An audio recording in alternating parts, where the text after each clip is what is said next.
গ্রামে গ্রামে পড়াশোনার বাড়ি শিশুদের শুধু পড়াচ্ছে না, তার সাথে সাথে তাদেরকে বলছে যে তোমাদের নিজস্ব যে রুচি এবং সংস্কৃতি, তোমাদের যে কৃষ্টি, তাকে তোমরা কোনো সময় ভুলে যেও না। তাই সারাদিন বিভিন্ন রকম আধুনিক খেলাধুলা এবং চড়ুইভাতির অনুষ্ঠানের পর আমরা কিন্তু ফিরে গেলাম সে তাদের নিজস্ব যে সংস্কৃতি, সেই সংস্কৃতিতে যে ধামসা মাদলের সুর এবং তার সাথে মায়েদের নৃত্য পরিবেশন এবং শিশুদের তার সাথে মিলেমিশে একাকার হয়ে যাওয়ার এক বিরল দৃশ্য সাক্ষী থাকলো প্রান্তিক বান্দোয়ান ব্লকের এক প্রান্তিক এলাকা সাঁতারা। এখানকার শিক্ষক এবং অভিভাবক শুভেন খুবই বাচ্চা ছেলে, আমার সামনে শুভেন দাঁড়িয়ে রয়েছে। হাতটা তোলো শুভেন, হাতটা নাড়াও আমার সামনে। শুভেন দাঁড়িয়ে আছে দেবরাজ সাথে।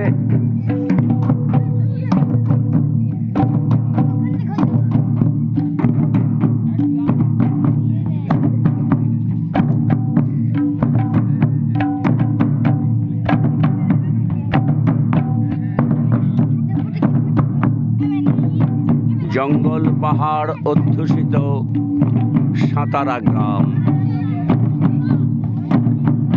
অনেক দূর, বান্দোয়ান থেকে অন্তত 30 কিলোমিটার দূরে এই সাঁতারা গ্রাম, যেখানে দেবরাজ দিনের পর দিন বছরের পর বছর আসছে এবং শিবেন বাচ্চা ছেলে, তার নিষ্ঠার কোনো অভাব নেই। সে প্রাণপণে চেষ্টা চালিয়ে যাচ্ছে এখানে শিশুদের গড়ে তোলার। গ্রামে গ্রামে পড়াশোনার বাড়ির পক্ষ থেকে দেবরাজ শীত গ্রীষ্ম বর্ষা সব কিছুকে হার মানিয়ে ছুটে আসছে কলকাতা থেকে প্রতিনিয়ত। আজ সেই 22 সালের শেষ থেকে শুরু হয়েছে, আজ 26-এর প্রথম দিকে আমরা এসে দেখতে পাচ্ছি অনেক কিছু চোখের সামনে, যা নাকি আমাদের আশান্বিত করে তুলছে যে আমাদের গ্রামে গ্রামে পড়াশোনার বাড়ি শুধু শিশুদের পড়াশোনা শেখাবে না, তার সাথে সাথে তাদের রুচিকৃষ্টিকেও আমরা ধরে রাখব তাদের মধ্যে।